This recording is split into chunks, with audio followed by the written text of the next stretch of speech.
How's it going, everybody? This is me again, Chewy, one of the hosts of the podcast titled Exploring the Myths Behind the Legends. And I am once again joined by my good friend Monica. Hi, guys. So, Monica, I'm very excited, and I'm assuming that you are as well, because this is the last episode of Season 4 of EMBL. Yep. That's crazy. It just flew. Like, it doesn't even feel like it's been that long. That's crazy. Okay, guys, I can assure you that Monica is actually really excited. You just can't tell because of her voice. You're like, yes, I am. Yay. I was saying loud things. Maybe my voice sound really low or what? No, it's because like it sounded kind of like you're like, oh, okay. No. Nah, but I'm kidding. I'm trying not to cry. That's why. I'm kidding, of course. Well, maybe you should take more sips of your beer, my friend. Beer always helps. Yeah, that is true. It heals all wounds. And speaking of beer, actually, I'm trying a new one tonight, and I usually don't say the brands, but I'm gonna say the brand tonight for this because it's a rather weird one. This is by the Belching Beaver Brewery. Uh-huh. They have a little cartoon beaver holding what looks to be like a peanut with a baby bottle sucker on it. A pacifier? Yeah, pacifier, and he's holding a beer on the other hand. So it's because the beer is a peanut butter milk stout. So it's basically an alcoholic milkshake. Oh, got it. Nice. It's like I went to Dairy Queen and I got a Blizzard and I have like, I'm getting drunk from it. That's awesome. You should put ice cream in it and make it even better. I think with like make a type of root beer float. Yeah. Something with vanilla ice cream or something. That would be the bomb, dude. I gotta try that. I've made that with the Guinness and it tastes really good. Yes. Mm-hmm. it does taste like a little milkshake. It's nice. Yeah, no, I know. I like Guinness myself as well. So I am drinking. This is called Porch Rocker Lemon Radler from Sam Adams. It's okay. I feel like I've had it before, but I've never really. It was like once. But yeah, it's all right. I couldn't find regular beer.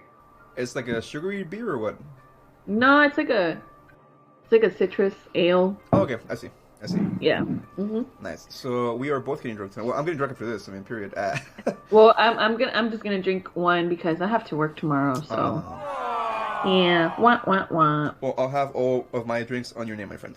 Thank you. I appreciate that. That is my. I'm showing you my support. Long distance. Sounds good. So, Monica, before we reveal what the topic of our episode is tonight, let's remind our listeners of our social media accounts. We have our Facebook under Exploring the Myths Behind the Legends, and we have our Instagram under Myths Behind LGDS. Our Twitter is Myths Behind LGDS, and you can also email us at mythsbehindlegends@gmail.com.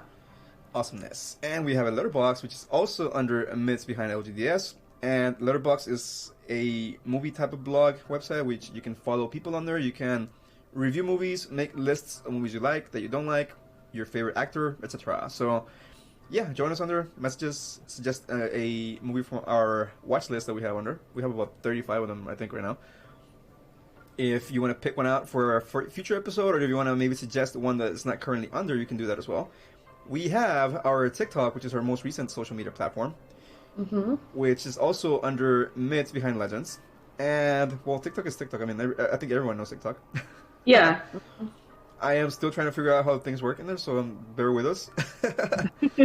I just posted a video right now of, like, a little bit behind the scenes of us recording. And sadly, Monica's voice is muted on that one, but... Oh, yeah. Because, yeah, that sucks. Is it because, like, well, because you can't really hook it up to the mic, right? I would need to do some sort of weird sorcery for that to happen. And I could do that, but I don't have the cables that I need for that. But maybe in the future, my friend, we can do that. Mm-hmm.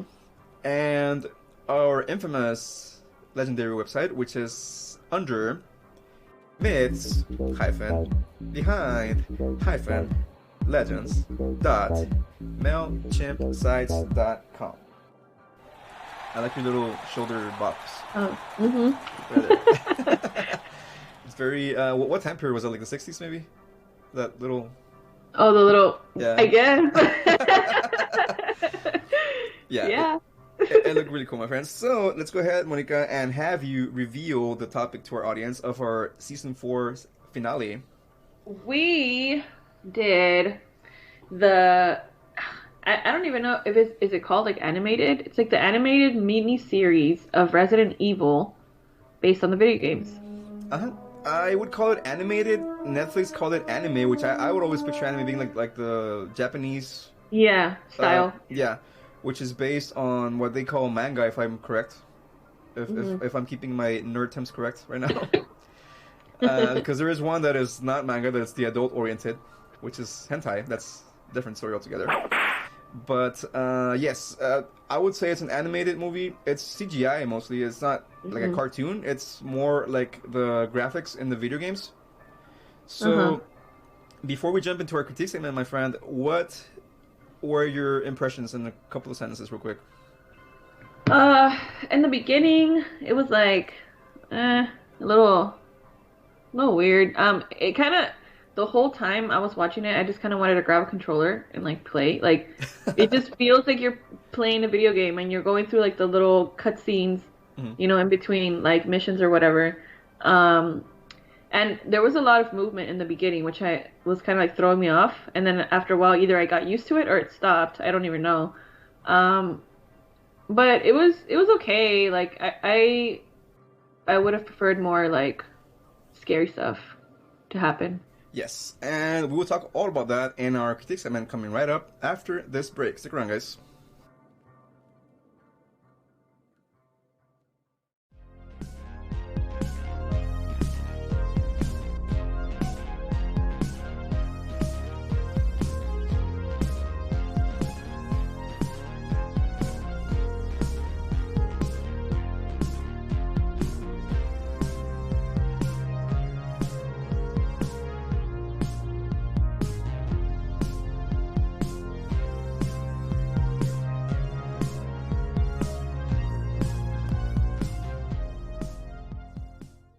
Alright, so my friend Monica already gave us some impressions of the movie that we're covering today, or in this case, the series, actually. So in this, our critique segment, my friend, we go more in depth as far as the artistic components of whatever we are analyzing or discussing. So in this case, like we mentioned, it's a series. So we're going to talk about the animation, the sound design, the voice acting, maybe. Yeah. The plot points and the story itself as well, for sure. So just really quick, I wanted to mention that if you're a fan of the games, the Resident Evil games, this particular story would take place between parts 4 and 5. Okay. Because in Resident Evil has 8 games now, I believe, in the series, like main story games. There's been spin-offs and there's been side games and stuff like that. There's been other movies, there's been comic books, there's been a whole bunch of stuff. The live-action movies with, what's her name? Mila Jovovich. Oh, yeah. Which are very loosely based in the games, and that's a different can of worms that we can delve or you know, dive into for a little bit on that, because I'm not a big fan of most of those movies. I like the first 2 or 3 maybe. Okay. The first 2 I think were the best ones, and that's kind of giving it Being props. generous. That's kind of giving it props because I think actually the second one to me is the one that has the most stuff of the games of those movies. A lot more of the characters, a lot of the situations that happen in the games are kind of shown in part 2. But going back to this one, this happens between part 4 and 5, like I said. And it follows the adventures of our good friend Leon Kennedy, who we get to meet in part 2 of the games. And the girl, Claire, is the other character. So you can play as either Leon or Claire in part 2. Yeah. And by the way, I have not played the remake that was released maybe like 2 years ago, and I'm hitting myself over the head because that looks pimp. I have no money to buy a PS4 though, so if you guys want to donate some money and I can buy a PS4, I can. I mean, or just send the whole thing, yeah. And the name of research, of course. I'm doing this for you guys. Right. I would do this for you. I mean, I would play the games and review the game for you in our podcast. So yes, think about it that way. So, anyways, we meet them in part 2, and you learn what happens. You learn more about the background of the games, which deals with a pharmaceutical company called Umbrella Corporation, which we're going to talk a little bit more about pharmaceutical bioweapon stuff in the academic segment, by the way. Ooh, okay. So, as I was saying, this happens between part 4 and 5, and we meet some new people. We meet Jason, we meet Shin Mei, I believe her name is, the other agent. Yeah. And we meet President Graham, who is the father of one of the characters in Part 4, because in Part 4, Leon is sent to Spain to rescue the president's daughter who was kidnapped in Spain. Okay. So the president is that girl's dad, and that's who you meet in the first couple scenes when they're in the White House and the zombie outbreak happens there. Yeah. So what do you think of that particular scene or that situation? I don't know how to feel about it. I was like, why are we... Like, I didn't even know that the White House or any of that stuff was in any way related to Raccoon City. I thought that was like its own thing. Uh-huh. So I was like, what the f is going on? Like, when did we... Why? Why would we care about what happened to the president? That was my thought process. I was like, okay. Well, because again, he was the dad of the girl that Leon rescued in Part 4. So Leon is, by this point, not officially in the Secret Service, but he's kind of like in some sort of secret government agency or whatever that investigates these bioterrorism or the biological weapon incidents. Uh-huh. So he's one of the main agents in that secret society, not secret society, but like secret whatever, you know. It gave me that vibe with that movie. The one with that guy, that really burly dude that's supposed to protect the president, and like it gets like, Olympus Has Fallen. That one, yeah, that's the vibes I got. I'm like, okay, I've already seen this one, but all right. Well, except with zombies, so. Yeah, that was like the spice they added to it. I was like, okay, I guess. And by the way, I forgot to ask you, do you ever play any of the games? No, I played, well, maybe once when I was like a kid, but I haven't really, I think I tried playing one of them, and I wasn't even that far in, and there was this one spot where there's just like this gross, like, blob of a monster in a closet or in like a doorway, and I died, and then like I never tried it again, but I've always wanted to play the games. My favorite would be Part 2. Part 3 is really good too. I actually never finished that one. I got maybe like halfway through it, and it's because I was playing it in my cousin's PlayStation and it broke. And so we never got it fixed, so I never finished the game. But is it only on PlayStation? The original games, Part 3 I believe so, yeah. I played Part 2 on the Nintendo 64. Okay, because I have an Xbox. I don't have... Yeah, I never owned a PlayStation myself until the PlayStation 2. I had the N64, but the cousins that I lived with when I was growing up, they had a PlayStation. Oh, okay. So we would play some games in there, but it broke after a while. It broke, maybe, it's because we bought it used, so... Oh, okay. Or they bought it used, so maybe it was good for about 2-3 months and then it broke, and by that point I was like, why even care? Because we paid like... Yeah. Or they pay like $20 for it, you know? Oh, well, that's not bad. Yeah, so... I'm not a big fan of some of the changes they made to the series, because in the beginning the series had more of a survival horror thing, kind of like, I don't know if you've ever seen the movie The Thing? Yeah. Which we for sure should do an episode on in the future. Okay. But it's kind of like that, where it's kind of slow and suspenseful, and there's action because you're shooting zombies and you're shooting monsters, but it's very minimal. Like most of the atmosphere of the games comes from the fact that you need to run around and avoid getting eaten by zombies or whatever with only like a limited amount of ammo. You gotta be careful with it. You gotta make sure that you don't shoot the wrong kind of zombies because you might not have the right bullets for the boss, you know? Yeah.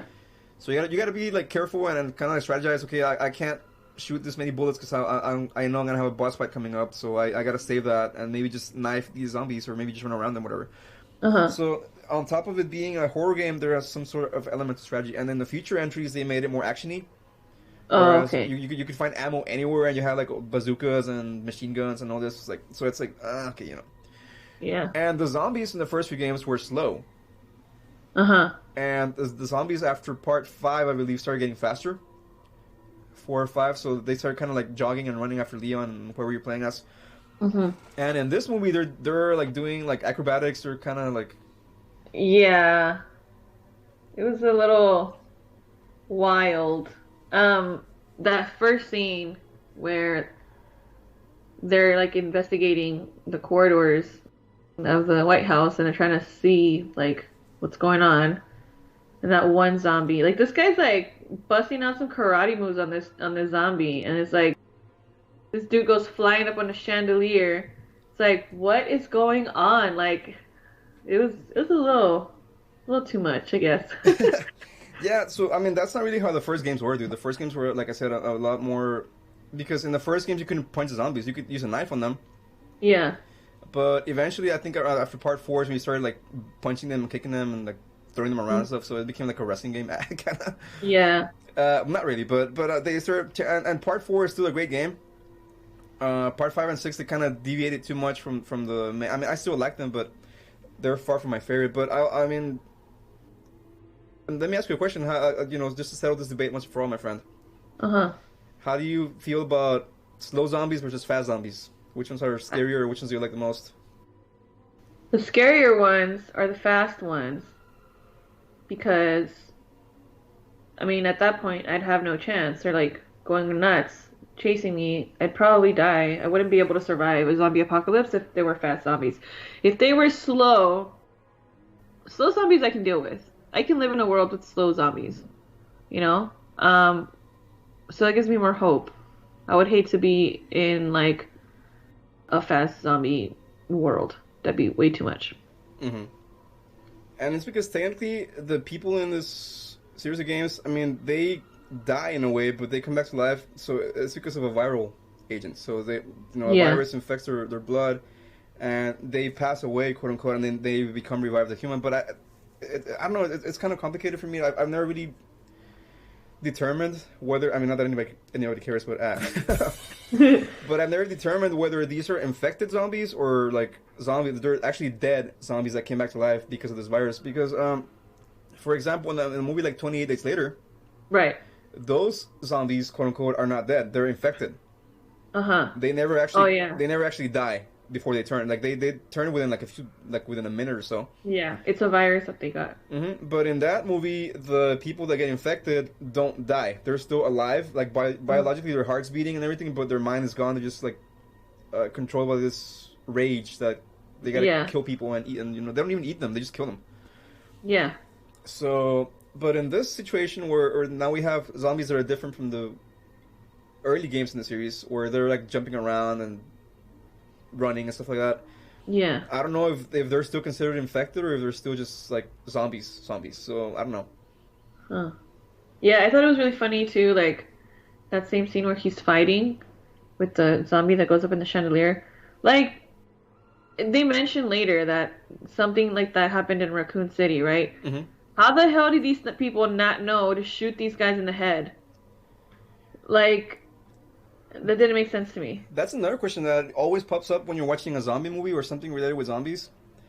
Because do zombies exist in that universe already? Right. I mean, technically in that one they did because they knew about Raccoon City. So I was like, okay, well, if y'all already know that this happened before, they should know by now that the only way to kill him is to shoot him in the head. Like, directly in the head. Okay, I see what you mean. I misunderstood your question. So what happened in this universe of Resident Evil is that they weren't told that it was a biological outbreak. They were told that it was an accident in a nuclear plant. Oh. So this happened in the mid to late 90s in the in-game universe, or in the franchise universe. It happened like in 98, I believe, in Raccoon City.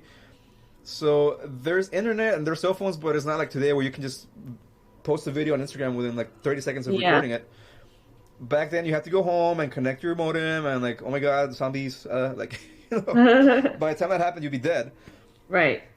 So the government, and that is one of the motivations that we talk about for the villain Jason in this series, because the government covered it up. They said that it was because they actually nuked the city. Yeah. In the universe of the games, so they nuked it to kind of just kill everything, all the zombies, all the creatures, whatever. Because it's not just zombies, there's also like other kinds of monsters around. So they nuked the city and they said, oh, the power plant blew up and it was an accident. Sorry guys, like. My bad. Yeah. Yeah. So that's how they covered it up. So not a whole lot of people actually know that it was an actual biological outbreak. I mean, some people suspect or some people know, but it's not like it's common knowledge, Right. I guess it'd be something that will be discussed in conspiracy theory forums in that universe, like, And the government nuked the city. Like, it's not the power plant. They launched, that's the kind of people that I imagine live in that world. Or the kind of things that they talk about. Yeah. So I had understood your question as asking, like, well, but I meant, like, in the sense that, are they familiar with zombie movies in that universe? Or are they familiar with zombie stuff like that? That too. I always wonder that in all these movies, too, because it's like, I mean, is that not a thing? Like, how do people not know about zombies. Like, whether they be real or not, you know? I don't know if I'm prepared to live in a world without zombies in our mass media. I know. I mean, of course, not in real life because they don't exist, but or do they? We don't know that. Yeah. Maybe they will one day. Maybe they're in some sort of pharmaceutical company's basements, chained up. Right. Yeah? Being tested on? Yeah, dude, for sure. So, like I said, I mean, they changed a lot of things from the games to the from early games to the later games, and even in the movies. There's, I believe, 3 or 4 animated movies that are like made in this style of animation that this one was made, and I think that this or those movies also happen in canon because I know sometimes they release things that are from that universe, but they're not considered canon, quote unquote. It's like something like a side story that like an alternate universe type of thing. I think those other movies are actually part of the canon also. Okay. Or if not all of them, I think maybe at least 2 or 3 of them are.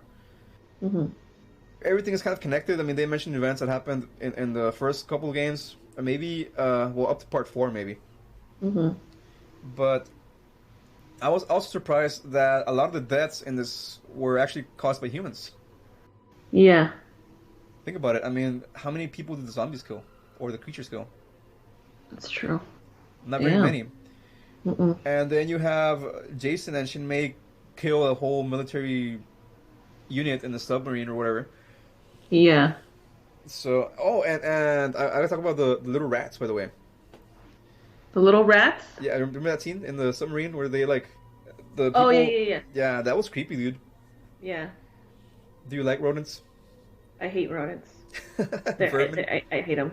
I hate them. Like, I know there's people who have them as pets, and I respect that, but they scare the shit out of me. Why is that? Because they carry diseases, you know? Like, they bite, they chew, they like... I don't know. They're just creepy. They just scutter around everywhere, just like, you know, sometimes you don't even know they're there. I think we have this image of... I mean, I'm not a big fan of rats myself, or rodents for that matter. I mean, I guess rabbits are okay. I like rabbits. I don't consider those rodents. I think we have this image of rats, I mean, specifically rats, as being dirty animals because we picture them living in sewers and, like, living off of eating crap, like, literally crap. You know, so, yeah, I'm not a big fan of them either. So when I was watching the scene, and they were, like, breaking out of the bodies. Oh, yeah. And there were zombified rats, dude. They were, like, or infected rats. They weren't normal rats. Yeah. So that was even, like, creepier because they were, like, climbing on the walls and, like, flying around and stuff. And I was like, whoa, this is too much, man. I would have died, dude. Had I been in Leon's place in that scene, I would have been, okay, I'm done. It's over. Yep. Let's go. Yeah, so I think that was overall in general the creepiest scene of that movie. Not even the White House incident. I think the submarine scene with the rats was creepier. Yeah, I agree with you, for sure. So, what do you think of the voice acting? Was it okay? Was it? I thought it was a little bit off sometimes. Yeah, me too. I wasn't completely happy with it. Like, it wasn't completely synced up to the animations, but also I think the lines were delivered kind of dry sometimes. Yeah. So I feel like they needed a little bit more passion behind it. I mean, that's just... I'm not trying to, you know, demean anybody's work, but... I mean, I noticed it was very, like, what I would have seen in a video game. Exactly. Like, it was just like that. And, I mean, if that was the intention behind it, cool. But it's supposed to be a show, you know? So you would think it'd be a little bit better than that. Because I think even the animations, they look fluid most of the time. But sometimes they look like game animations, like from PS3 or whatever. Well, the whole time I was thinking, like, that's literally what it looks like. It feels like I'm watching the cutscenes from a video game. Like, it was trippy. Yeah. So, would you think if they made a season 2 that you would watch it? Nah. I mean, if they do, we're gonna have to. But okay, fine. I mean, if we have to, I'll watch it. Also, just to find out like what happens next. But like, on my own, if we hadn't picked this, I probably wouldn't have seen it because it had been showing on my little homepage for Netflix, and I remember being like, "Huh, that seems cool." But then I clicked on it, and I saw the previews, and I saw it was like a video game animation type of thing, and I was like, I don't know if I can get into that. Like, I like anime, I like all that stuff, but I don't know, something about that type of animation is a little off-putting for me. The CGI, does it make you feel creeped out or what? No, it just makes you feel like I'm watching somebody play a video game. Like, but I can't play it, you know? So it's kind of like, what's the point? I get the feeling that they wanted to, or their plan is, or was, or is, whatever, that they want to create something kind of like Castlevania. Oh, okay. Because Castlevania, the first season was only 4 episodes, or 5, I think. Yeah. So it was a very short first season because they kind of wanted to test the waters and see how it was received and if people liked it. And I love that show. Castlevania was awesome. It's probably one of the best animated series that I've ever seen in my life. Yeah. And that's, because, oh, by the way, I think they're going to do a season 5, but it's going to be with different characters. Uh-huh. So I'm looking forward to that. Nice. But this one is the CGI style, so it's more, like I say, like a video game. Yeah. So it's not like a cartoon, quote unquote. Uh-huh. It's still animated, but it's a different kind of animation. And I thought in some spots that it looked like it was like weird, like kind of like buggy. Yeah. Uh-huh. Like the characters kind of were stuttering a little bit. I don't know if that was just me or if, because I was drinking. But full disclosure there. Seeing things. Yeah. But yeah, so I think this definitely could have been better. Yeah, I agree. I think it could have been better. I don't know if it was rushed or what the issue was, but to me it feels like it was rushed. I don't know if I'm correct about that or not. Mm-hmm. This looks like, because Capcom, the studio that makes Resident Evil stuff, the other movies they made look pretty good. Yeah. They look awesome. If you haven't seen them, I recommend you watch, at least watch Resident Evil Degeneration. I actually have that one. It's pretty cool. And there's another one, I forgot the name, because there's, not Vendetta, that was the last one. That was okay, but it wasn't the greatest. I forgot. But anyways. And they're like regular, like live action, or it's like animated? No, they're animated like this, like the style of the series. Oh, okay. But they're actual movies. So they're about an hour and a half, 2 hours long, whatever. So it's and I get the feeling that this could have been a movie. Yeah. And that it should have been a movie, because in that situation, I think they would have made it a little, or they would have made a little bit more effort. Right. To make it a little bit better presentation. I don't know, dude. Like, I feel like they dropped the ball here. I'm gonna give it a kind of a score in a minute here. Yeah. But I was kind of let down by this, honestly. And just real quick, the story-wise, Leon is the protagonist, of course. Mm-hmm. But a lot of people were upset, and I wasn't really that upset, but I was kind of like taken aback that Claire, the girl that comes out in part 2 with Leon, her scenes were pretty minimal. She was given like a background role, kind of pushed to the back of the scenes. So I don't know, because Claire is in the universe of the games and everything else very capable. Yeah, she's a very capable character. She's very handy with weapons. She's really, kind of like the lady from Aliens, Ripley. Oh yeah, and they kind of painted her here like a damsel in distress type of thing, like And kind of like not nerdy, but she's more of like a bookworm type of thing, character. Like a journalist type of shit. Yeah. Yeah, and after she becomes that way after the events of the games, in those movies that I'm talking to you about, you find out more about her story, and she actually becomes like an activist against bioterrorism and stuff like that. So she kind of starts going in that direction, but at the same time, she's still like a badass. Right. And in this particular series, she's kind of, I think, pushed to the back. Kind of as an afterthought, maybe just kind of as fan service, but I think they could have and they should have included more of her in this. And maybe if they make a season 2 of this, they'll bring her to the forefront. Yeah, focus more on her stuff too. Yeah. Which they should, because at the end, full disclosure and spoiler if you guys haven't seen it, sorry, too bad. But at the very end, she kind of ends up not arguing with Leon, but they had a difference of opinion. Because the whole point of this adventure was that Leon collected a microchip or something. Oh yeah. That was implanted in the infected soldiers. And Claire wanted it because she wanted to expose the truth. Right. But Leon's like, nah, you can't have this. And she was like, what do you mean I can't? Like, what? Like, she was, because she thought that he was going to give her the microchip, whatever, and he's like, no. And she's like, well, I guess you're now part of the establishment, whatever. And she's like, that suit doesn't really look good on you, whatever. Oh, yeah. So, I don't know, dude. Like, I'm hoping that if they do a season 2, it's better than this. I was kind of disappointed, to say the least. I was looking forward to this, and I'm sorry I made you watch this, my friend.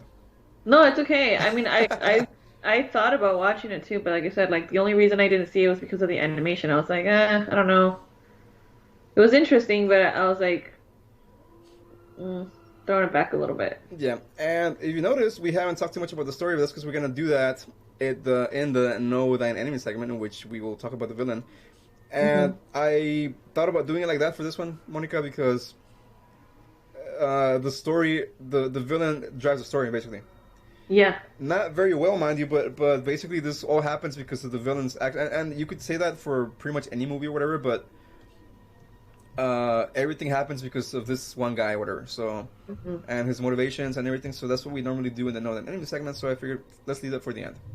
Okay. So you got any final comments or any other stuff you gotta talk about? No, not really. It was all right. Like I kind of got used to it towards, like halfway through it, and it started getting like into it, but yeah, it could have been better. So let's go ahead and give it a score. I'm gonna do how many evil scheming politicians out of 10? Mm, Let me see. I'm gonna go with the 4. All right. I'm gonna go with a 5 for this. Okay. Cool. Very middle of the road. It's not terrible, but it's also not great. So Yeah. that means, my friend, this gets a 4.5 evil scheming politicians out of Sweet. 10 on the average. So yeah, that was our critique segment for Resident Evil Infinite Darkness, as this series is called.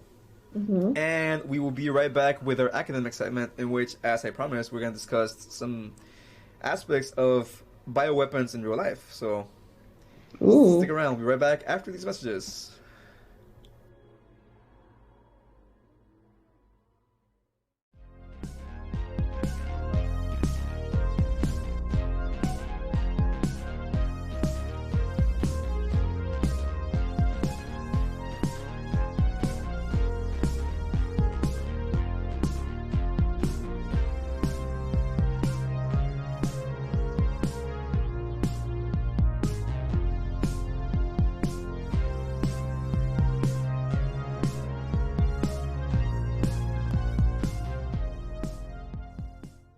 Alright, so we are now, Monica, at our academic segment, worldwide famous, popularly acclaimed by everybody.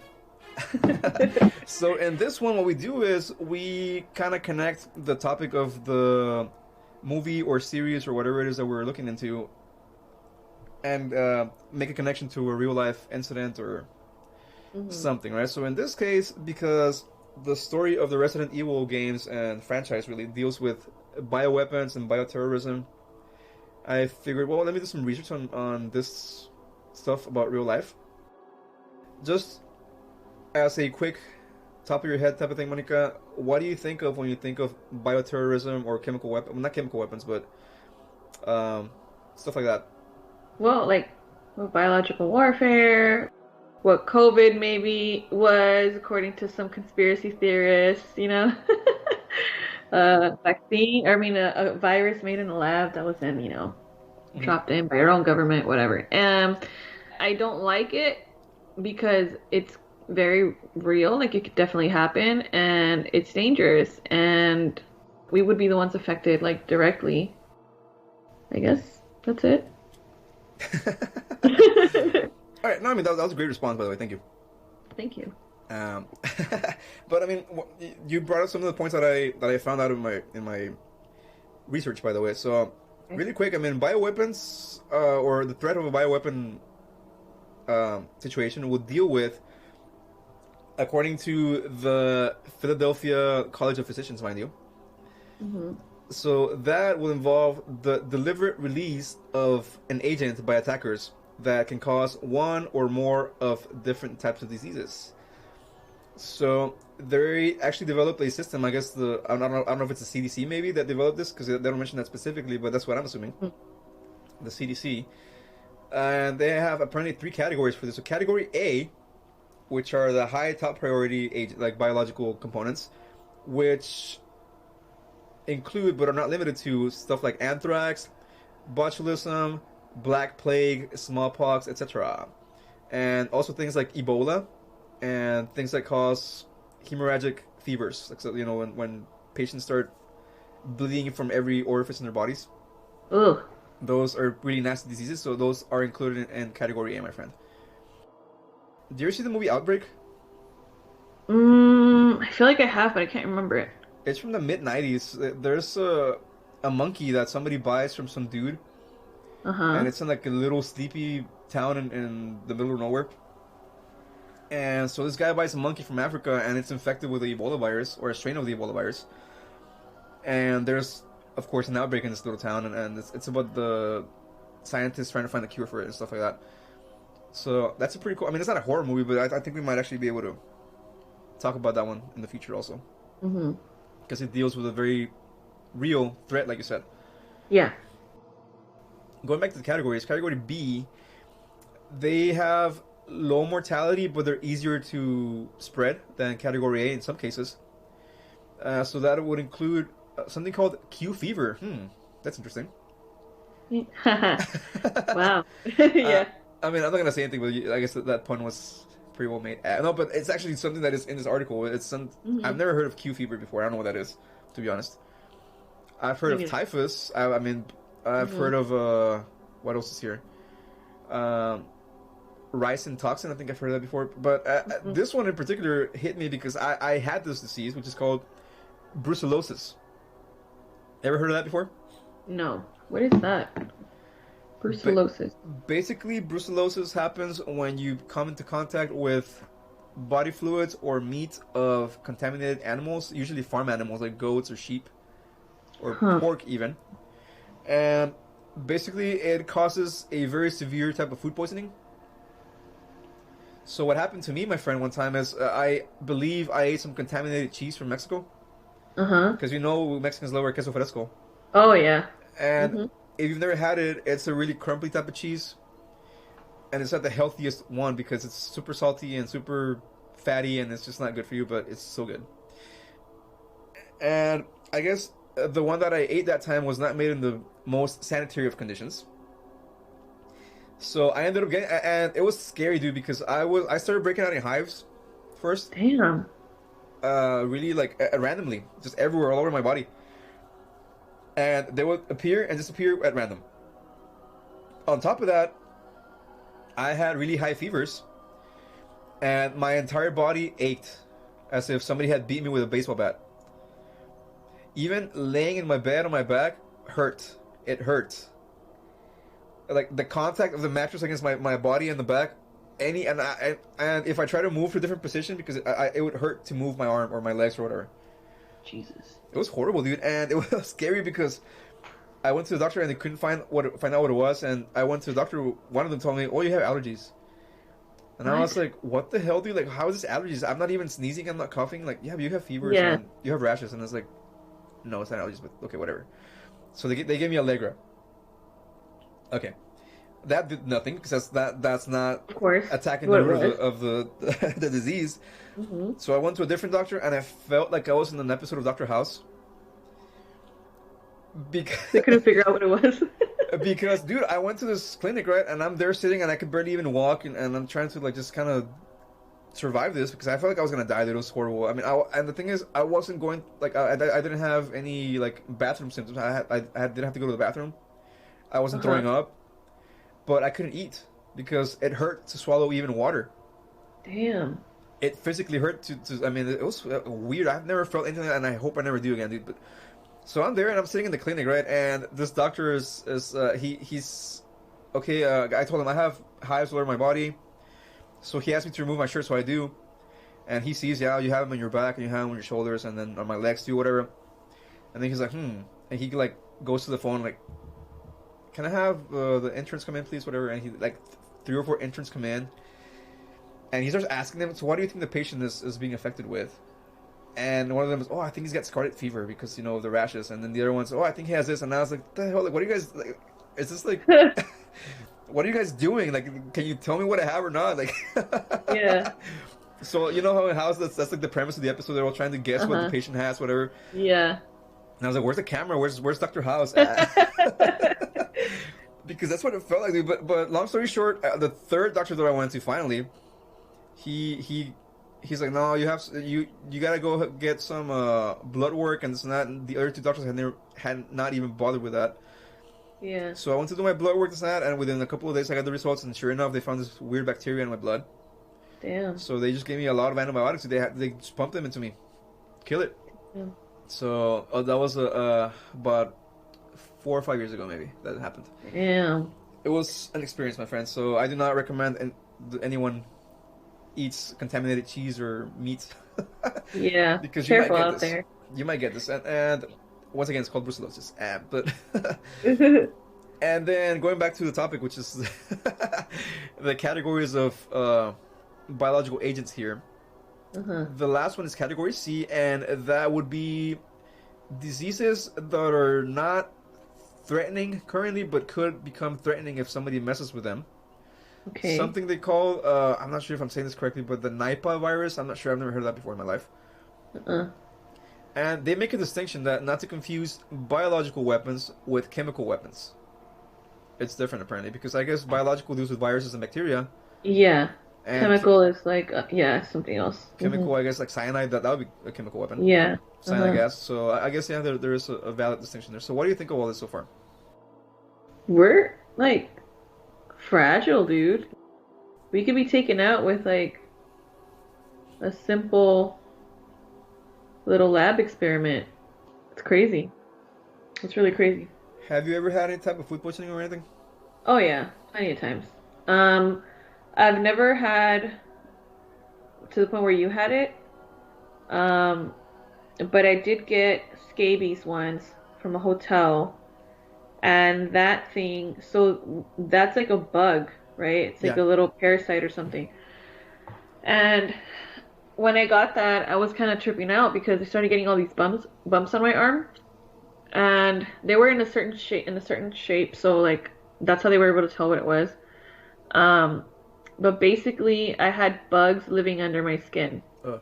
like making, their homes, and and it was fucking disgusting. It was gross. It felt like I had the chicken pox, and it was super itchy. I had to wear ointment. I had to take all this medication. It was not the best experience. I actually they gave me this medication that I took at work. It was like an ointment. And I ended up having an allergic reaction to it, so I almost passed out because I started to Wow. hyperventilate. Yeah. And I started getting really dizzy and nauseous, and I had to go home. And it turned out to be the medication. I think I was allergic to something in it. I don't know what it was because I don't remember. So if I ever end up taking something like that again, I'm because I did not write anything down. But it was really scary. And I mean, I've had food poisoning. Like recently, I ate sushi, and it didn't sit well. Or no, not sushi. I ate there's this restaurant here called Rubio's, and it's like this fast food seafood restaurant. And immediately after, I got sick, and the whole day I was just like, my stomach was messed up. I felt nauseous. My mouth was really dry. I had cotton mouth. It was really weird, and I had a headache, and I just felt horrible. I just wanted to lay down in a ball. But I've had it to the point where I literally cannot leave my room or be more than 2 feet away from the bathroom. Wow, dude. Because it's bad, bad. It's not even solids anymore. It's TMI for whoever's listening, but yeah, it's a horrible feeling to feel like your stomach is just being pulled out of you. Oh my God. Because of the strength of the whatever it is that messed you up, and your body's trying to expel it. So it feels like literally somebody reached in and just is tugging at your fucking stomach, pulling it down. It's bad. I've had a lot of, but I mean, I think those experiences have made me stronger because my stomach can now handle a lot of shit because of everything I've put it through. But yeah, getting us sick isn't an easy feat, my friend, because we're Mexican. We in the street all the time. And literally in the street, there's taco stands all over. If you're ever been to Mexico, or you're Mexican yourself, whatever. Oh yeah, the tacos on the side of the road by those little random stands, those are the best ones. Dude, and those people, of course, have no health permits no. of any kind. And you know you're gonna get sick, but it doesn't matter because it's worth it because it's so delicious. It gives it a little bit extra flavor, whatever. Whenever they didn't wash their hands. Yeah, that's and you get the dirt flying around everywhere, you know, because Oh a lot yeah. of times they're not covered. I mean, Uh, it's basically a food cart, and they have like two or three little chairs maybe where you can sit and just have at it, and then when you're finished, the next person in line comes up and eats. You know, uh-huh. Yep. forget about sanitation, soap, Germex. I mean, none of that. Nah. Maybe now because of COVID, but back then, we're going Yeah. hard on those tacos and those bacon wrapped hot dogs. Oh yeah. The charbroiled burgers, dude, and the little Those- carritos, the guys that walk I've never around. had the burgers. Oh my god, dude, you have not lived, my friend. Apparently. It's a charbroiled burger, and they put ham, avocado. Oh, If okay. you want to put an egg in there, you can. I don't, because I don't like egg. I've had those, but in a restaurant, not from the little cart. Yeah, no, those are the best, dude. You should. Yeah. Next chance you get a cart burger. All right, I will. Or I've been to Monterrey where like they had this restaurant that was all they did was really like burgers, and they would fry up the ham, the jamon, and then put it in with the patty and the avocado and like tomato, lettuce, all that good stuff, and bacon. It was so good, oh yeah, like dude. so delicious, and cheese. Oh my God, yes. Mm-hmm. I've been wanting one of those burgers. Well, maybe next time you're over, we can have some of those, my friend. Sounds good. All right, so going back to our topic here. Some historical examples here. You ever heard of Genghis Khan? Yes. So he was a very infamous Mongol warlord that basically ravaged all of Asia and parts of Europe. And some people blame him for, or I don't know if blames are word, but they say he's responsible for basically erasing a whole bunch of cultures from the earth. Because what they would do when they conquered some a village or a city or something is they would just raise it to the ground. They would just destroy it, dude. They wouldn't preserve anything. They weren't like the Romans or the Greeks when they conquered something. They would try to like study it and assimilate it. Mm-hmm. These guys would burn everything to the ground apparently, and they were some of the first well-documented users of bioweapons. Because what they would do is, when they would lay siege to the cities in Europe, they would actually use catapults to launch bodies of people that had died of the Black Death into the cities. So think about this: like you're living your life, you're living behind the city walls, and there's an army outside, and they're launching dead bodies at your house Ew. of people that died of the Black Plague. So you're gonna get it, dude. Like Right. they're gonna come busting through your windows or whatever, and like. Oh, that's horrible. So I wonder how they did it. Did they use gloves for this, or like mouth coverings or masks? I mean, back then, didn't they have those like weird masks that had like the little pointy like nose on it? Oh, that was like the plague doctors, though. Oh, well, I mean, I'm guessing they wore something. They So, weren't just gonna do that, like, oh, whatever, like out in the open. because I would imagine if the people that are launching the bodies themselves are not protected, they're gonna get this thing. Dude. Like, they're gonna die themselves. True. Like. Yeah. So I mean, but apparently it was successful because he conquered that city eventually. Mm-hmm. So he managed to kill enough of the population for them to be able to go in there and destroy everything. There was another army that was from the country of Tunisia in the 1780s that also used plague in clothing. I guess they would spill blood in the clothing and throw it at people, or I don't know. Mm-hmm. It's not specified how they used this, but it says that they used plague tainted clothing. So imagine if somebody sells you a shirt and it's like crawling with black death. Like, hey man, Die. here's this Michael Kors blouse, Monica. It's like, oh, remember when you complimented or you like insulted my food? Here, I got you a purse. Everything's all good. And it's Dead. like smeared with the black death bacteria, and you catch it. And Yeah. oh, wow, dude, that's kind of, I don't know. But apparently these people did that back then. And then there's also some sort of speculation as to whether or not the British officers intentionally wanted to transmit smallpox to the Native Americans in the French and Indian War. Because apparently some people would talk about it, like, because they knew at this point that the native population didn't have the antibodies for this. Mm-hmm. So apparently there's talks that there was some sort of conspiracy or something that, hey, we can just infect these people with smallpox, and that'll take care of them. And it wasn't all verified by any means, but eventually, I mean, we do know that a lot of Native Americans passed away from smallpox. Mm-hmm. So because they had never been exposed to it until the Europeans got here. Yeah. So there's always that kind of doubt about whether or not they actually did it. I mean, when they found out that what happened, that it could happen, Mm-hmm. whether they actually pushed for it or not. Like, Yeah. you know, oh, this is happening to him. Let's go ahead and infect them on purpose. You know. Yeah. So, and then the last example they have here is Japan and China fought a war with each other in the 30s and 40s, right before World War II. And the Japanese filled containers with, once again, Black Death infected fleas, and they dropped them into 2 Chinese cities. Mm-hmm.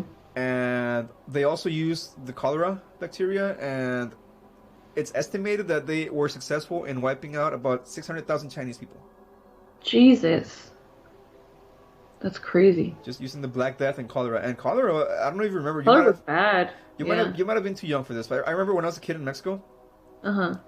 there was a time when cholera was making a comeback Really? in Mexico. Yeah, like in the early 90s, like 91, 92 maybe. Jesus. So they were. I remember when I was a kid growing up over there that we would drink water from the faucet like nothing. Yeah. Because that's, you know, whatever. And then eventually I noticed my parents started buying more water bottles and like the big ones, like the 5-gallon ones, whatever, Yeah. from actual purifying plants, because at some point in Mexico there was a scare of cholera. Like, no, you can't drink water from the faucet because it's contaminated with cholera. So that happened. Well, it's now 30 years ago, but Well, yeah, I was like not even one. Oh, I was one. yeah, And you're probably a toddler, my friend. I was a child. I was a baby. So I remember that, dude. Like, I remember growing up and watching this, and you would see it in magazines and in the news also. Like, make sure to boil your water before you drink it, and put chlorine, whatever. It was a scare, and it went on for a few months, dude. Damn. So, and I don't know how it happened or what the origin of that was, but I'm thinking it wasn't bioterrorism. I think it was something just happened naturally. Yeah. Because I don't remember anybody saying anything about any groups that were making demands or anything. It was just something that, I guess, a cholera strain found its way into the water supply. Yeah. And it made a lot of people sick, and it killed a lot of people too, dude. Damn. But that's always made me like scared. Is like, so I don't remember. I think it was there's this one movie about a cabin fever, Mm-hmm. and like there's like a dead body or dead animal or whatever in the water, and that's the water that supplies the water for like the whole area. I remember seeing that movie and seeing how that water was infected, and then it was getting to everybody in the area. It's that easy to like contaminate one of our most important like supplies, you know, Mm-hmm. to survive. And that's scary. That was that other thing in Hotel Cecil right here in California, Oh yeah. where that girl was found in the water tank, Mm-hmm. and people were like washing, like, you know, cleaning their faces, using it to brush their teeth, and the water was like weirdly colored and smelled off. Mm-hmm. And then they found out, dude, like we've been washing our mouths with like dead chick water, you know, like that's disgust. That's horrible. Like imagine, like, oh, that's so scary. That's why if the water looks a little like tinted or smells funky, dude, I don't mess with it. I don't touch it because I get scared. I mean, I don't know where my water comes from, but like, you know, you never know. Like that's scary. I'm the same way, dude. I'm really picky, and I'm not a germaphobe per se, but I'm really picky with stuff like that. If the water or the food smells a little funny, I'm not gonna eat it or drink it, dude. Yeah, I know. Mm-hmm. So in that case, if I had been in that hotel, I think I would have been like, no. I'm out. It's Nope. Dude, just knowing that hotel had a bad rap, I would not even be staying there. Like, for what? No, I don't care if they remodeled it. There's probably ghosts in there for sure. No, thank you. A lot of people died in that hotel. So yeah. I think when I watched the documentary, they mentioned like a whole bunch of people had either disappeared or died or Falling off the, you know, top floors, committed suicide, overdosed. You know, that one guy that was like a serial killer in California was living there for a while and murdering people while he was in there. So, something Richard Ramirez or something like that. I can't remember the Night Stalker guy. Yeah. Yeah, but yeah, no. Mm-mm. So moving on to the next point here, they this is kind of scary Mm-hmm. because apparently in 1975, 100 countries around the world, including the U.S., signed a treaty called the Biological and Toxin Weapons Convention. Uh-huh. Or they got together in this convention and they signed a treaty. Yeah. And basically, the point of that treaty was to stop the development and production of bioweapons all over the world. Uh-huh. So, when the Soviet Union collapsed in the late 80s, early 90s, it's reported that they had destroyed all their stuff.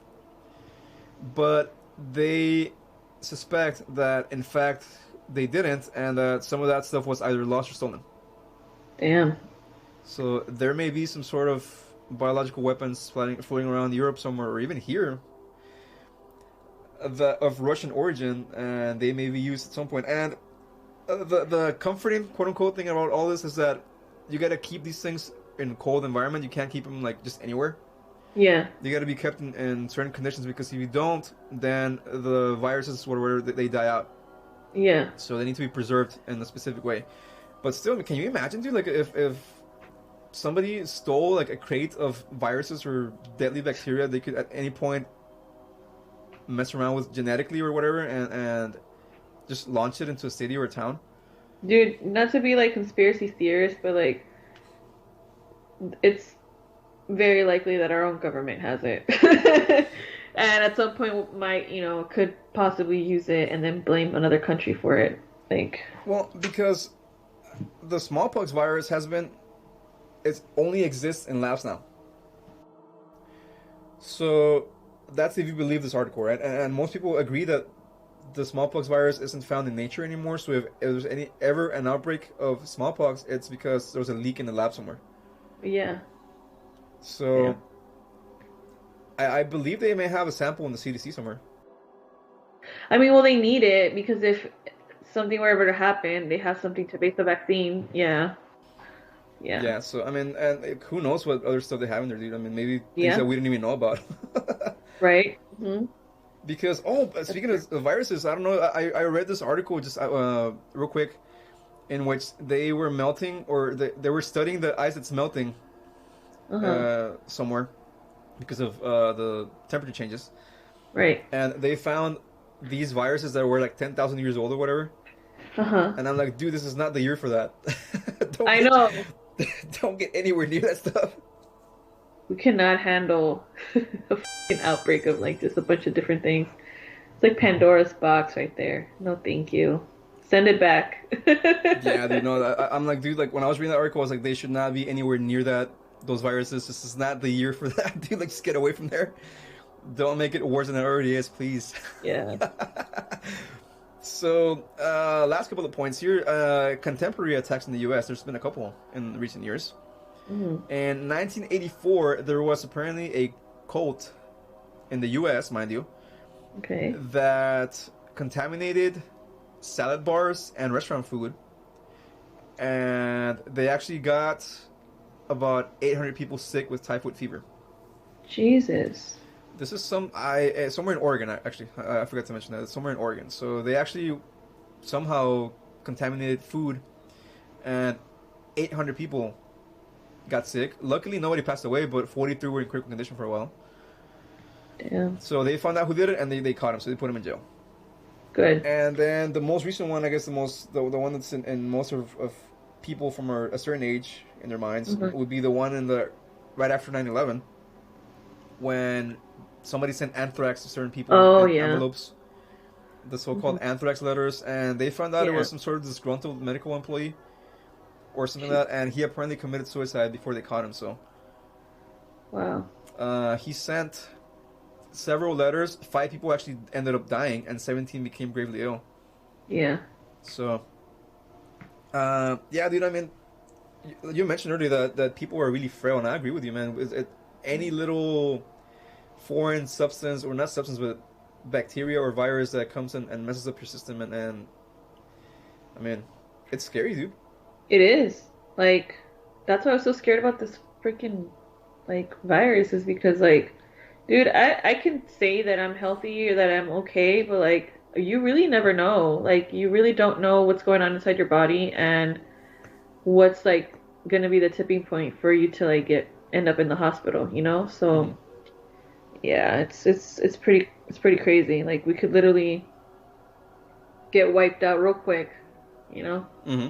The right concoction of chemicals or bio whatever, viruses. Nah. And it's basically the entire promise of the Resident Evil universe, like a Yeah. pharmaceutical corporation that develops a virus from a certain plant that ends up reanimating the bodies of the, the dead, They're and dead. some people mutate into horrible creatures and monsters, and it's I mean, maybe not to that extreme, but I mean it's scary how something like that can just, I mean, the Black Plague, Hmm. dude, in Europe in the, what was it, like 12th century or whatever. I mean, 14th century maybe. It was crazy how millions of people died in the span of like maybe 2-3 years. Yeah. I think over half of Europe passed away. I mean, imagine if something like that happened right now, dude. Damn. That was back then when people traveled by horses and stuff like that. Imagine now when people are flying in planes, and it's just Yeah. like if something as aggressive as that. I mean, because as transmissible as this particular virus, COVID is. Uh-huh. I mean, it spread all over the world in less than a year or a few months, whatever. But if there was something like the Black Plague, where just by touching someone you can get it, Yeah. I mean, and it kills like pretty much 50% of whoever gets infected. I mean, Well, I mean, that's technically what this thing was. Like, you can get it by touching somebody, by like, you could pass it on. Like, that's why people were getting sick at grocery stores because people were touching stuff with their bare hands, and people who were immunocompromised or whatever going to the store were getting sick literally from picking up a damn apple. Like, and a lot of people died. A lot of people died because of it. So it's like, I mean, yeah, it can happen. Like, and it is scary.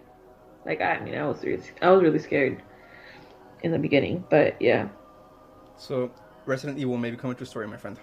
Uh, it could. You never know. Maybe not in the sense of zombies, but in something else. And Yeah. well, you got any final comments on bioweapons or any other? Nope. All right, cool. So that was our rather lengthy academic segment. But I mean, this all connects with the universe of the movies and the games because that's the whole premise. It's about deadly viruses that affect people, and in the games, we'll talk this a little bit more in the next segment. But basically, groups form, bioterrorist groups form, that they buy these things in the black market and they actually infect cities and countries, and it's just like Yeah.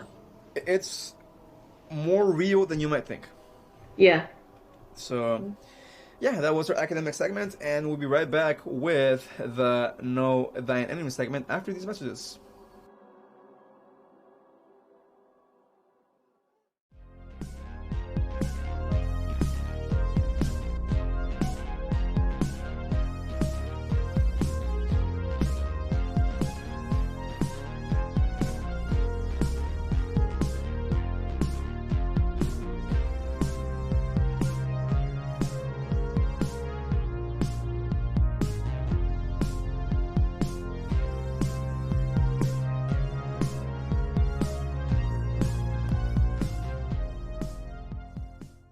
Okay, everybody, and Monica, and myself, we are at the Know Thine Enemy segment, in which we discuss the villain, their motivations, their end goals, their strengths, weaknesses, so on and so forth. Right, my friend? Yes, sir. So, this is the time in which I guess we're going to go a little bit more in depth in the story of this series, because we didn't do that in the first segment, which we kind of do, usually. But essentially, Jason is the main, I think, the main villain. I mean, the main villain is probably the politician dude. Yeah. As far as him being the one pulling the strings, but for all intents and purposes, I thought Jason was going to be the one because he's the one that Leon fights at the end. Yeah. And even though his motivations might have been noble up to a point, I guess, and we'll talk about that right now. But basically, Jason, under the system of classification that was developed for the purposes of this podcast, with the help of some NASA scientists, this villain is science or tech based, meaning that he is a villain that is science or tech based.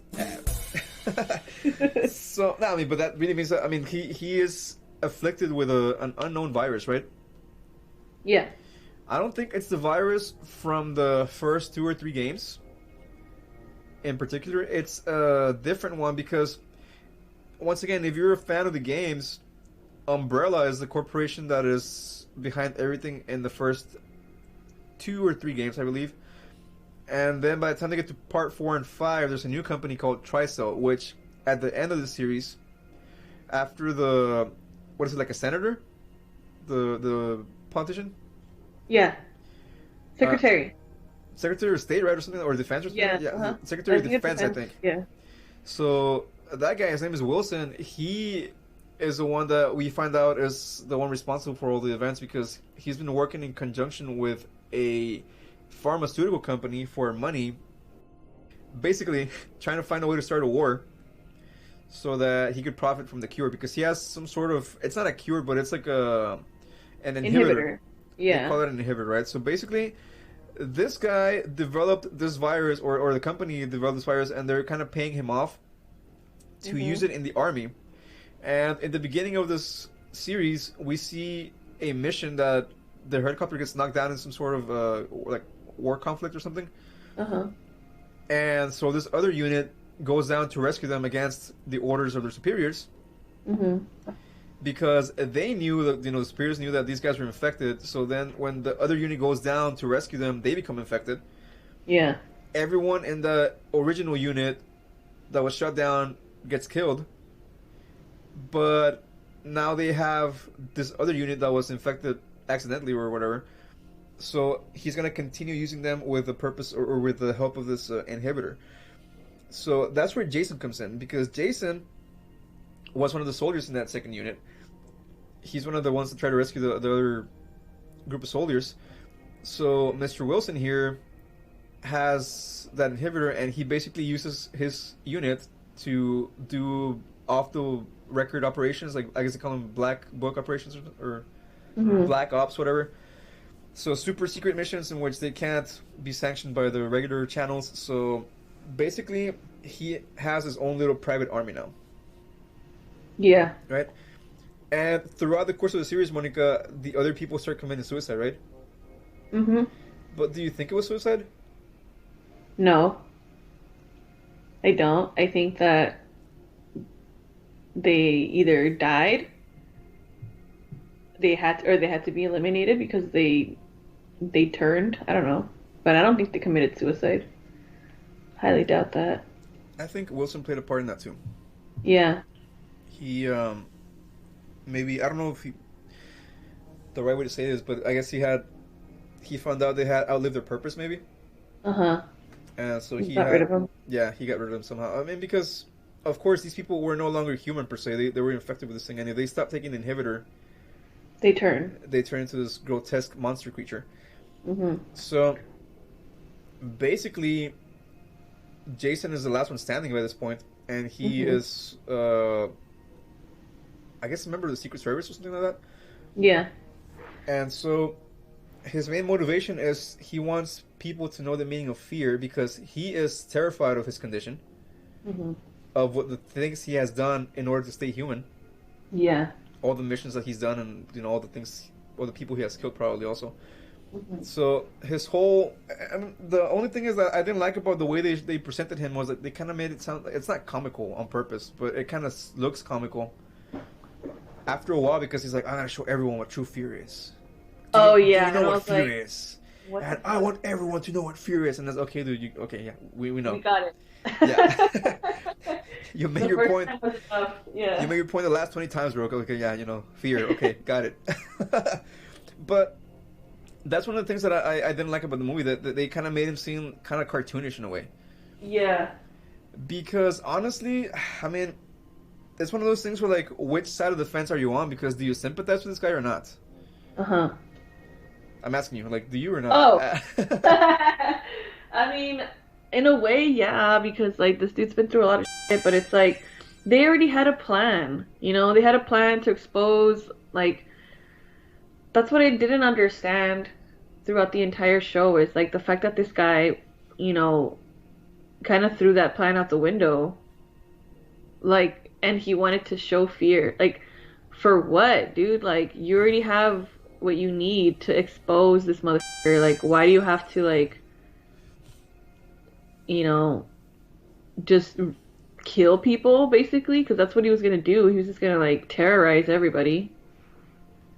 Just playing devil's advocate and trying to understand what he meant, or what he was Uh-huh. trying to do, is that he wanted to show people what really happened in Raccoon City, like the kind of stuff that actually caused the disaster, and not what they explained it as, which was a nuclear power plant exploding. Yeah. So and I guess he had that microchip in his shoulder also that registered all his activities, so he could have just gone to like a newscast and say, hey, I have this in my shoulder, just read it. And Oh, yeah. Hmm. But I mean, maybe in his mind that wouldn't have been enough. Like people needed to actually see the results of these weapons, Uh-huh. Yeah. what they could actually potentially cause in a person, Uh-huh. or what they could become if they were infected with these things. Yeah. So I mean, looking at it like that, okay, dude, I get your point, but at the same time, you're not doing it correctly. Like, Exactly. Hmm. yeah, it's not. Again, he looked really kind of cartoonish to me after a while. It's like, dude, like I mean, okay, like fear, I get it, but Whoa. Oh, yeah. but I mean, that's one of the things that I was like, this story arc had potential, but I feel like if they had made more episodes, maybe like even 2 more episodes, Uh-huh. it would have been a little bit more fleshed out and it would have been a little better. Yeah.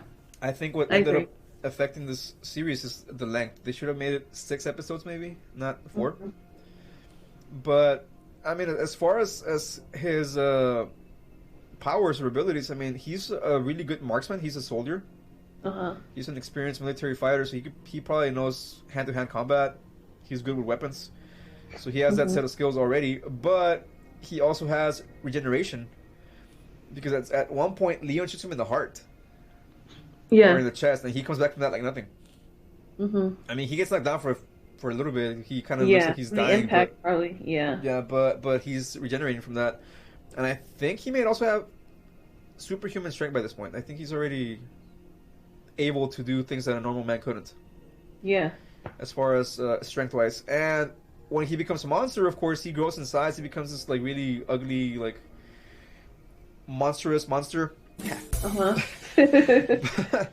And his arms become sharp, where I don't know if it's the fingernails or whatever. They get like spikes in his arms and his back, all over his body. He becomes a really terrifying creature. Yeah.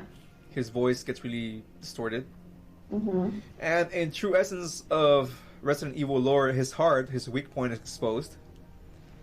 That's one of the things that always happens in the games. Like these creatures that you gotta kill and everything, and it's like, oh my god, how do we kill it? And it's like the glowing spot. Shoot that, like Yeah. Just shoot that part right there. keep shooting it until this thing drops. So I mean, but oddly enough, I mean that's not how they kill him. They kill him by dumping him in this like. How many gallons of acid was that, dude? Dude, I don't know. I was like, where did all that acid come from? Started drowning the entire like facility that they were in. I was like, Jesus, who needs that much acid? Like, Well, they do apparently. Because, dude, it's how many stories deep is that thing? Like 20 stories deep, whatever. uh-huh. Is that how much would you guess? Yeah. I think that yeah, that sounds accurate. I mean, even saying 10 stories. I mean, just let's keep it between 10 and 20 stories deep. Uh-huh. This secret base underground with all these soldiers they're already infected, by the way. Right. Wilson has them in these tanks, kind of like stasis tanks. Yeah. So if something were to go wrong, they have this countermeasure of the acid. They would just dump all the bodies in the acid. But dude, it's insane how much acid that is. Like I can't get over it. I can't. Me neither. I was like, where is it coming from? Like, what? Yeah, that was too much. Like I can't even. Excessive amounts of acid. Like nobody needs that much acid. Not even the military. Except for these guys, because they have weird monsters in the closet. Literally. But yeah, the way he dies is he has this little confrontation with Leon in the facility. Uh-huh. And at one point, he's got Leon in his hands, and he could have killed him. Yeah. He could have killed him, but I guess he figured that if he did that, I mean, I think what I'm trying to say is that Jason knew that if he failed, then maybe Leon would be the one that would, because he says you're gonna be the one that is gonna help me show fear to everybody, whatever. That was like his final line in the movie or in the series. Where he says you're gonna help me show everyone what true fear is like, whatever. Maybe he felt that if he had killed Leon, then he would have lost that backup plan because he's counting on Leon to do something somehow that would result in people finding out about these things. And eventually, down the line, when you play the games, the world finds out eventually. The world finds out that these things exist. And so, can you imagine living in a world like that, dude? No, I don't want to. Where you know for a fact that a corporation is capable of creating zombies and monsters, and that if it happens to your town, then you could just be erased from existence. And it was just a nuclear power plant exploded. Oops. My bad. I mean, that'd be scary, dude. Living in a world like I mean, it's scary living in this world as it is. Right. Imagine if that added to it. Imagine that if what's the company AstraZeneca has zombies in their basement. These weird monsters. I mean, I just said that name because that was the first one that I thought about. Not that I hate that company or anything, but but dude, it's just like it makes you think, and that's one of the positive points about this series. I think that it kind of shows, in its own way, something that could be very real, as we talked about already. So, where were we getting at with this? Oh yeah, so basically, I think it had potential once again, but it kind of just fell short of what it could have been. I think 2 more episodes would have been ideal. Yeah. To flesh out the story a little more. But I don't know. Maybe I'll watch the season 2 if it comes out. I think they will. I think they'll release one. Well, now I'm gonna have to watch it because I already started the story. Like I need to continue. Yeah, I think at some point they will release a part 2 of this or season 2. And hopefully they address all the issues that we talked about here. If you're on Capcom, I can advise you on how to fix this. Yeah. Nice kidding. I was reading some reviews and it kind of seemed to be in line with what most people were unhappy with, as far as this thing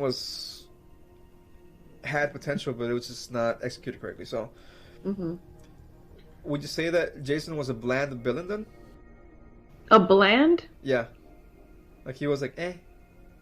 I guess. Because it wasn't like I was more scared of the freaking politicians than him, and he was a whole ass monster, Like. So. What does it tell you about the state of our world, my friend? We're really fucked up. We're traumatized, basically. You're more scared of the senators or whatever than you are of the 10-foot-tall monster. Yeah. Honestly. I mean, dude, not to get political, but just, who knows what things these people talk about behind closed doors, man. It's just like... I know. It's scary. People are so twisted, like... no. I don't trust politicians. It's not even about being a conspiracy theorist. Just imagine they talk about stuff that we don't know about. What they talk about, dude. Yeah, we have no idea. Like with the stuff that they're dealing with, or the stuff that they got in their plans. Like so, and that's again not a conspiracy theory. It's things that happen in real life. These guys get together and have meetings, and again, who knows what they talk? They tell you, "Oh, we talked about this," but like, did they? Are you sure? I'm sure those records are classified, or some of them are at least. Exactly. But it's just so. How many skulls in the scare meter do you give to Jason? He's massive, so I'm gonna go with like a 6. All right, I'm going to agree with you. Cool. I'll give him a 6 because he had potential. He had, I think, motivations that you can understand and maybe sympathize up to a point with. In the sense that his life was turned around because of some dude that was making deals with companies that whatever, making these viruses. So he wanted people to understand the truth and reveal what happened in Raccoon City for people that were not, or what actually happened. Yeah. So, yeah, I think a 6 out of 10 skulls on the screen meter is fair for him. Mm-hmm. Because, I mean, he does look kind of scary, too, when he turns into that monster. I don't Yeah. know. I mean, if you were come to face that thing... Yeah, dude. No, that'd be like, whoa, what the hell? Heart, Run. heart attack mode right there. Yeah, probably. I'd die right there on the spot. Too much to handle. So, yeah, any other final comments on Jason or Wilson or anything? That Wilson guy is a total asshole, but Well, I mean, the upside is he got infected, but in the end. true. Yeah, like he deserved, but yeah. So now he's gonna be, well, I don't know if it's a good thing or not, because now he's gonna be even more influenced by that company, because he's gonna want that cure or that inhibitor. So now he's gonna do even more things to make sure he gets it. So hopefully, again, they make a season 2, and hopefully it's a little bit more developed and more thought out. Mm-hmm. And yes, so that was our Know Thine Enemy segment about Jason in Resident Evil Infinite Darkness. I was trying to imitate the game announcer, because the when you boot up the game, so actually the scariest voice was, I think, Resident Evil 2. When you turn on the game, whatever, and it was like Resident Evil 2. Like, it was really scary. Yeah, so I was trying to go for that vibe, but I think I failed miserably. Yeah, so stick around. We will be right back with the least favorite segment of ours, the closing remarks. So, we'll be right back, guys. Boo.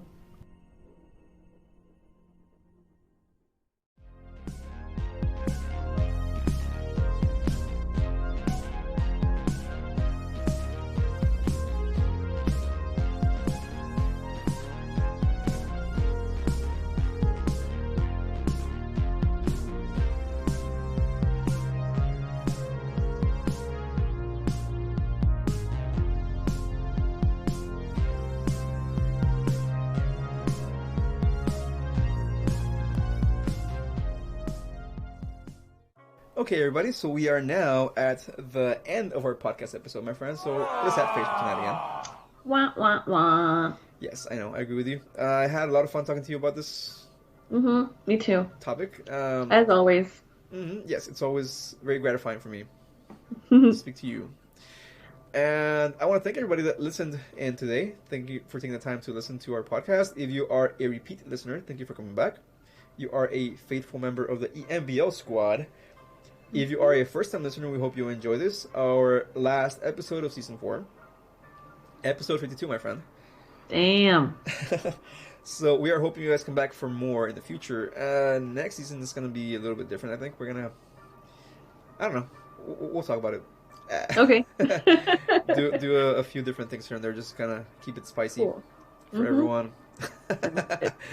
So... yes, once again, thank you very much for listening. I want to give some shout-outs, by the way.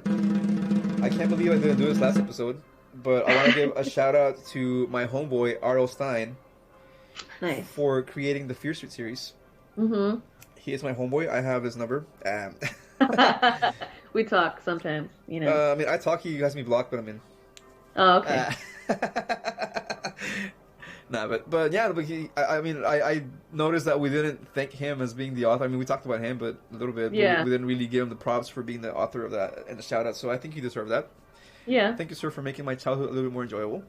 Same. My teenage years, rather. But yeah, it was awesome. Thank you, sir. And basically, the next one is for everyone that's been supportive during our run. 4 seasons and counting, Monica.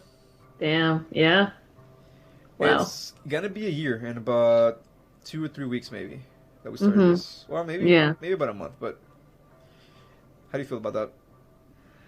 I mean, it's crazy. Like, I feel... Oh, there go the dogs. I feel like, you know, this started off as like just like, you know, just a little idea and then turned into what it is now. And I mean, we're not famous or anything, but like, it's been really nice, like, having this and like being able to do this every week. Like, it's an awesome little, like, you know, fun thing to do. So it's definitely grown a lot, and I'm very proud of what we're doing. So yes, my friend, as I am, as am I. But I think for me, the biggest positive thing about it is all the cool people that we've met along the way.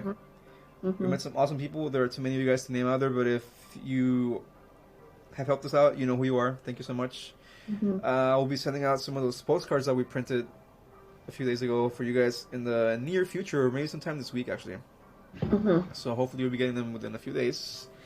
And just as a small token of appreciation for being there for us, supporting us, giving us advice, feedback, etc. So, yeah. How about you, my friend? Any shout-outs from your end?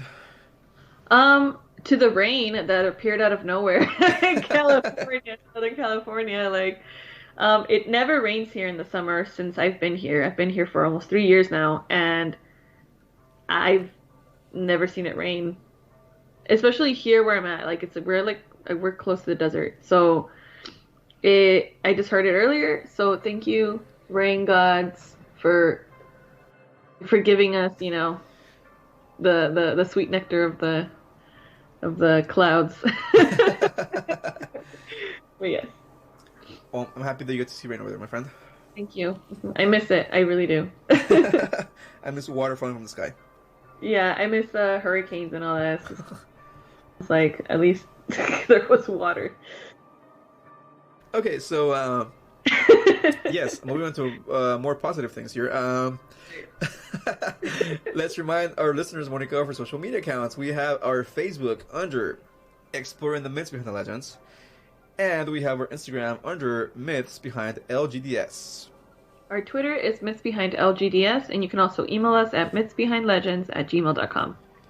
All right, and we have our letterboxd under Myths Behind LGDS as well, and that is a movie blog type of community in which you can review movies, comment on other people's reviews, make your own lists of movies that you like, that you don't like, etc. So join us under recommend a movie from our watch list. If you see something under that you want us to do or touch upon, you're more than welcome to recommend it to us. Give you a shout out, maybe send you some goodies. Why not? I feel in a generous mood today, my friend. Because in the spirit of it being the end of season 4, I mean, I think we've come a long way, like you said. So yeah, definitely. Yeah. If you guys do that for us, if you recommend a movie or something, we will send some goodies your way. How's that? Awesome. Sounds like a plan. So we also have our TikTok, which is our newest social media platform. That is going to be under Myths Behind Legends. And also, if you give us any advice on how to have more outreach, how to reach more people in there, how to make content for that. I mean, if you do that for us, again, goodies. Goodies all around. We got stickers, we got postcards, we got guitar picks. I mean, we got stuff around. And I was looking into making keychains, but that's gonna take a while because they want us to make like 1 million of them. Yeah. And that's too much. Not literally 1 million, but I think I had to make like 2,000 for them to. Jesus, and I was that like, is a lot. I was like, yeah, I don't need that many, bro. I need like a couple hundred, you know, if anything. Yeah. So, anyways, yeah, I recommend how to work TikTok, how to reach people under. I mean, whatever you guys call it. I'm out of touch. I'm the old guy here. It's my birthday in a couple of weeks, actually. Really? Yes. Yours is in August? Nice. I am a Leo, so I'm a drama queen. Rar.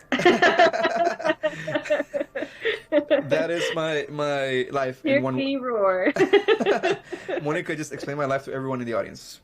Yeah. That sound and the little motion too. I mean, you can't see it, but she made the claw motion.